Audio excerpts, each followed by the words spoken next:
Hi! ఈరోజు నేను కొత్త యానిమేని మీకు ఎక్స్‌ప్లెయిన్ చేయబోతున్నాను. దాని పేరు గచ్చియా కుటా. ఈ యానిమే చాలా బాగుంటుంది. దీన్ని కంటిన్యూ చేయాలంటే మీరు తప్పకుండా లైక్ చేయాలి. ఎపిసోడ్ 1 స్టార్టింగ్‌లోనే మనకి ఒక విషయం గురించి చెప్తారు. మనం ఏదైనా వస్తువుని చాలా జాగ్రత్తగా చూసుకుంటే దాని లోపలికి సోల్ వస్తుంది. కానీ ఒకవేళ అదే వస్తువుని చెత్త అనుకొని పడేస్తే దాంట్లోకి ఏమొస్తుంది? తర్వాత మనకి ఒక సిటీని చూపిస్తారు. ఈ సిటీ చాలా అందంగా ఉంటుంది. ఇక్కడ ఉన్న అందరూ గోల్డెన్ వైట్ లో ఉన్న డ్రెస్సులు వేసుకుంటారు. ఎంత నీట్గా ఉంటుంది అంటే వీళ్ళకి చెత్త అనే పదమే తెలీదు అన్నట్టు నీట్గా ఉంటుంది. అప్పుడే ఒక పాప తన చేతిలో ఒక బొమ్మని పట్టుకొని ఉంటుంది. కానీ ఆ బొమ్మ చిన్నగా చిరిగిపోయి ఉంటుంది. దాన్ని మళ్ళీ వీళ్ళు బాగు చేయొచ్చు.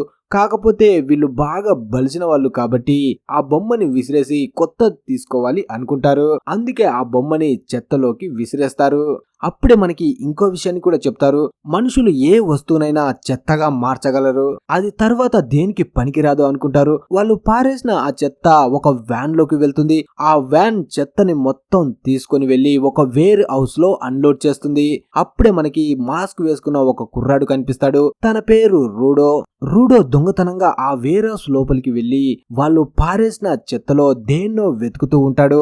కానీ అంతలో అక్కడ కాపలాగా ఉన్న గార్డ్ తనని చూసి అనుకుంటాడు, వీడే ప్రతిసారి ఈ చెత్తకి దొంగతనంగా వచ్చి మా సిటీని మొత్తం చెత్త చేస్తున్నాడు చెత్త నా కొడుకని. వెంటనే అల్లారంని మోగిస్తాడు. చాలా మంది తనని పట్టుకోవడానికి వస్తారు. కానీ రూడో వాళ్ళ మీద చెత్తని విసిరేసి అక్కడి నుంచి తప్పించుకొని పారిపోతాడు. ఆ గార్డ్స్ పట్టుకోవడం కోసం తన మీద ఫైర్ కూడా చేస్తారు. కానీ రూడో చాలా స్పీడ్ గా ఉంటాడు. అందుకే వాళ్ళకి దొరకకుండా పారిపోతాడు. ఒక బుల్లెట్ తన చెయ్యికి తగిలి వెళ్ళిపోతుంది. అయినా సరే వాళ్ళకి దొరకకుండా అక్కడి నుంచి పారిపోతాడు. రూడో బయటకు వచ్చిన తర్వాత మనసులో అనుకుంటాడు, నేను ఎవరిది బలవంతంగా లాక్కు వెళ్ళట్లేదురా నా కొడకల్లారా అని అక్కడి నుంచి వెళ్ళిపోతాడు. నిజానికి తను ఆ బొమ్మని తీసుకువెళ్ళడానికి వచ్చి ఉంటాడు. చాలా అందంగా ఉంటుంది. అలాగే అమ్మాయిలు కూడా అందంగానే ఉంటారు. అక్కడ ఉన్న ఇద్దరు అమ్మాయిలు మాట్లాడుకుంటూ, నీకు తెలుసా నిన్న రాత్రి ఆ చెత్త దొంగ మళ్ళీ వచ్చాడంట. వాడు ఎవడై ఉంటాడు? ఆ ట్రైబ్ ఫాక్స్ వాడే అయి ఉంటాడు అనుకుంటారు. ఇదంతా వాళ్ళకి దగ్గరగా ఉన్న ఇంకో వ్యక్తి వింటాడు. ఆ వ్యక్తి బట్టలు కొంచెం మురికిగా ఉంటాయి. అంటే ఇతను కూడా ట్రైబ్ ఫాక్స్ కి చెందినవాడే. వీళ్ళందరినీ ఈ సిటీలో ఉన్న వాళ్ళు కొంచెం చిన్న చూపు చూస్తారు. అప్పుడే మళ్ళీ ఆ అమ్మాయిలు మాట్లాడుకుంటూ, అతను చూడు ఎంత మురికిగా ఉన్నాడో, ఇలాంటి వాళ్ళు మన ప్లేస్ కి ఎందుకు వస్తారో అనుకుంటారు. ఈ వ్యక్తి పేరు రెక్టో. తను డైరెక్ట్ గా అక్కడ ఉన్న గేట్ ని ఓపెన్ చేసుకుని బయటికి వస్తాడు. అప్పుడే మనకి మధ్యలో ఒక వాల్ ని చూపిస్తారు. ఇటు పక్క బాగా బలిసిన వాళ్ళు, అటు పక్క చాలా పేదవాళ్ళు బతుకుతూ ఉంటారు. ఈ పేదవాళ్ళనే ట్రైబ్ ఫోక్స్ అంటారు. అలాగే అక్కడ ఉన్న వాళ్ళు కూడా ఆ చెత్త దొంగ గురించే మాట్లాడుకుంటూ ఉంటారు. ఈ నా కొడుకు చేసిన పనికి మనందరినీ అనేలా ఉన్నారు అని. రూడో మాత్రం తను దొంగిలించి తీసుకువచ్చిన ఆ బొమ్మని బాగు చేస్తూ ఉంటాడు. అప్పుడే తన దగ్గరికి చీవా అనే అమ్మాయి వస్తుంది. ఆ అమ్మాయి రూడోని చాలా తిడుతుంది, నువ్వు మళ్ళీ ఆ చెత్తని ఇక్కడికి తీసుకువచ్చావా అని. డబ్బున్న వాళ్ళు ఈ చెత్త దొంగ గురించి చాలా సీరియస్ గా ఉన్నారు. నువ్వు వాళ్ళకి దొరికావంటే వాళ్ళు ఏం చేస్తారో ఊహించలేవు. అందుకే నువ్వు ఈ దొంగతనాలకి దూరంగా ఉండాలి అంటుంది. అప్పుడే రూడో అనుకుంటాడు, ఈ డబ్బున్న వాళ్ళు మంచి వస్తువుల్ని కూడా పాడైపోయినావని పారేస్తూ ఉంటారు. వాటిని రూడో తీసుకువచ్చి బాగు చేసి పైసలకి అమ్ముకుంటాడు. అంటే వాటి వల్ల తన ఖర్చులు తీరుతాయి కాబట్టి అదే తన పనిగా చేసుకుంటాడు. వీళ్ళిద్దరు మాట్లాడుకుంటూ ఉంటే అంతలో ముగ్గురు కుర్రాలు అక్కడికి వచ్చి రూడోని ఎగతాళి చేస్తారు. వీడి దగ్గర ఎంత వాసన వస్తుంది, వాడి పనికి మాలిన గ్లౌజ్ ని ఎప్పుడు వేసుకుంటూనే ఉంటాడు. వాటిని పట్టుకున్నావంటే చివా నీకు కూడా వైరస్ వస్తుంది, వాడికి ఎంత దూరంగా ఉంటే అంత నీకే మంచిది అంటారు.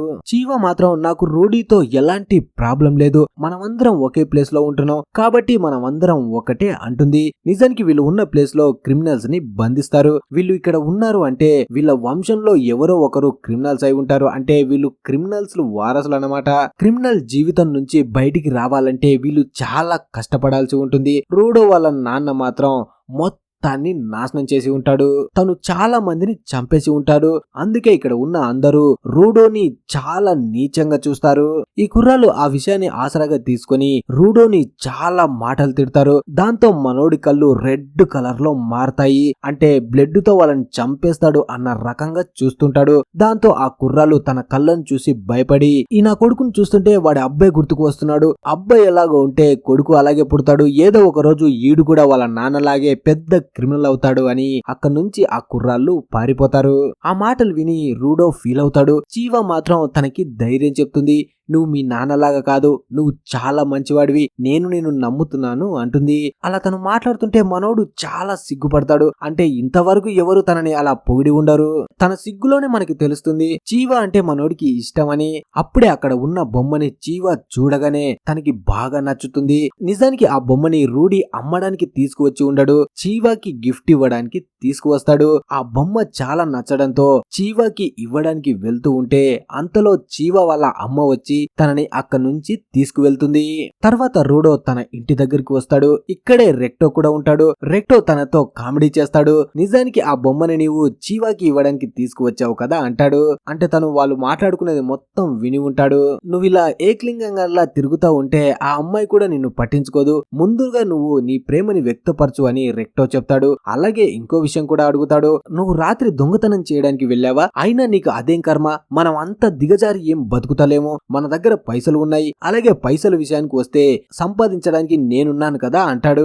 నిజానికి రెక్టోనే చిన్నప్పటి నుంచి రూడీని పెంచింది. తను సొంత నాన్న కాకపోవచ్చు గాని నాన్నలాగే చూసుకుంటాడు. అలాగే రూడీకి కూడా రెక్టో అంటే చాలా రెస్పెక్ట్. అలాగే రెక్టోకి కష్టం కలగకూడదనే తను ఈ దొంగతనం చేస్తూ ఆ తెచ్చిన వస్తువుల్ని అమ్ముతూ పైసలు సంపాదిస్తుంటాడు.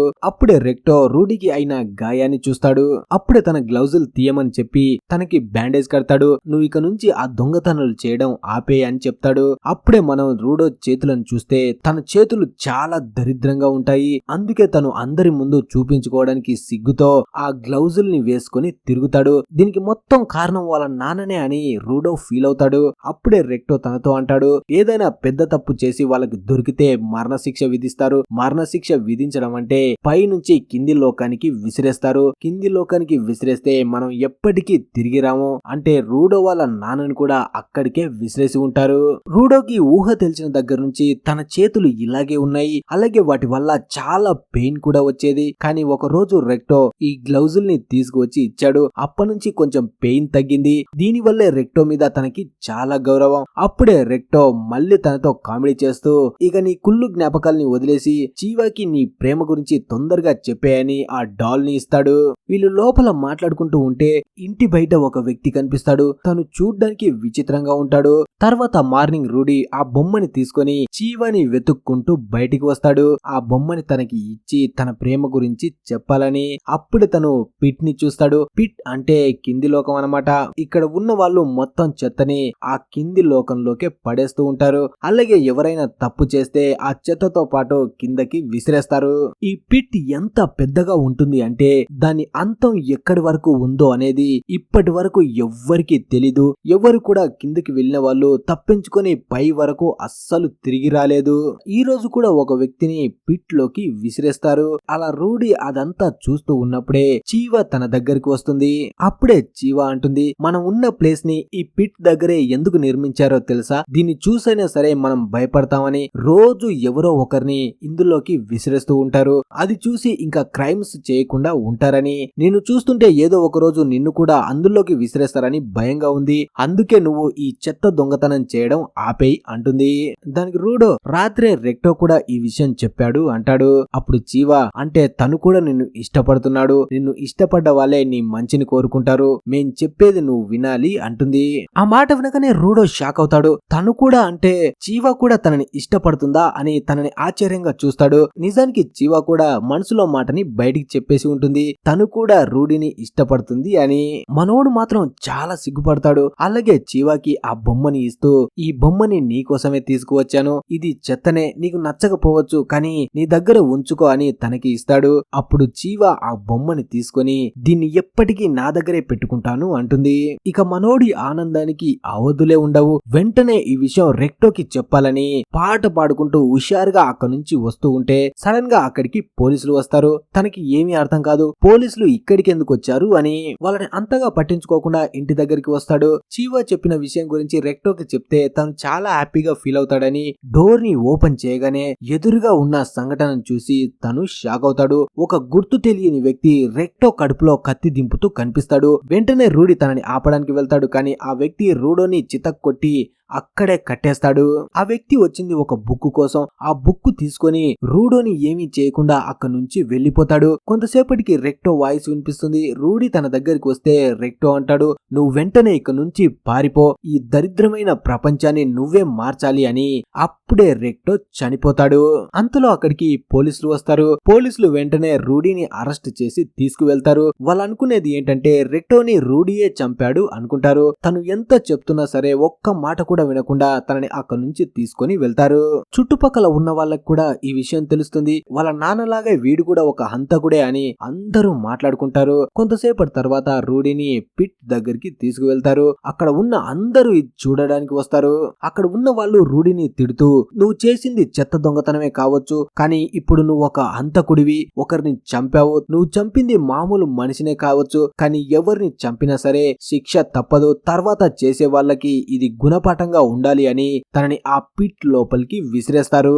అక్కడ ఉన్న వాళ్ళు కూడా ఈ నా కొడుకుని అస్సలు వదలకండి, చంపేయండి అని అరుస్తూ ఉంటారు. రూడీకి ఏమీ అర్థం కాదు. ఒక్కడు కూడా నా మాట వినడం లేదేంటి అనుకుంటాడు. వాళ్ళ లోపలే ఉన్న చీవాని చూస్తూ గట్టిగా అరుస్తూ, నేను రెక్టోని చంపలేదు, వాణ్ణి చంపింది ఎవరో నువ్వే కనిపెట్టాలి అంటాడు. కానీ చీవా మాత్రం నేను నిన్ను నమ్మాను, కానీ నువ్వు ఒక అంతకుడి కొడుకుగానే మిగిలిపోయావు అని తను ఇచ్చిన బొమ్మని అక్కడే కింద విసిరేసి అక్కడి నుంచి వెళ్లిపోతుంది. అక్కడ ఉన్న వాళ్ళు ఇంకెందుకు ఆలస్యం, ఈ చెత్త నా కొడుకుని లోపలికి విసిరేయండి అంటారు. రూడో మాత్రం నేను చెత్త నా కొడుకుని కాదురా, మీరే చెత్త నా కొడుకులు, మీకు చెవులున్నా కళ్ళున్నా సరే నిజాన్ని వినలేరు, చూడలేరు, మీలాంటి నా కొడుకులు అస్సలు ఈ భూమి మీదే ఉండడానికి అర్హత లేదు అంటాడు. అప్పుడే రూడోకి వాళ్ళందరి మధ్యలో నిల్చున్న రెక్టోని చంపిన వ్యక్తి తనకి కనిపిస్తాడు. వాణ్ణి చూస్తూ ఉండగానే రెక్టోని పిట్ లోపలికి విసిరేస్తారు. కింద పడుతున్నప్పుడు రూడో గట్టిగా అరుస్తూ, ఏ నా కొడుకుని వదిలిపెట్టను, మీ అందరికి నరకం ఏంటో నేనే చూపిస్తాను అని అరుస్తూ ఉంటాడు. అలా చాలా సేపటికి తను కింద వచ్చి పడి తర్వాత కళ్ళు తెరిస్తే తను చెత్త మీద పడుకొని ఉంటాడు. తన ప్రాణం పోయి ఉండదు. పైకి లేచి చూస్తే ఎటు చూసిన చెత్త తప్ప ఇంకేమీ కనిపించదు. ఇన్ని సంవత్సరాల నుంచి ఈ చెత్తని మొత్తం పైన ఉన్న వాళ్ళే విసిరేసి ఉంటారు. అప్పుడే తన వెనక రూడీ ఒక మాన్స్టర్ ని చూస్తాడు. ఈ మాన్స్టర్ పూర్తిగా చెత్తతోటే తయారై ఉంటుంది. అలా ఎపిసోడ్ 1 ముగుస్తుంది. మరి ఎపిసోడ్ 2 కావాలనుకునే వాళ్ళు ప్లీజ్ వీడియోని లైక్ చేసి ఛానల్ ని సబ్స్క్రైబ్ చేసుకోండి. అలాగే మర్చిపోకుండా ఛానల్ కి హైప్ ఇవ్వండి. Thanks for watching.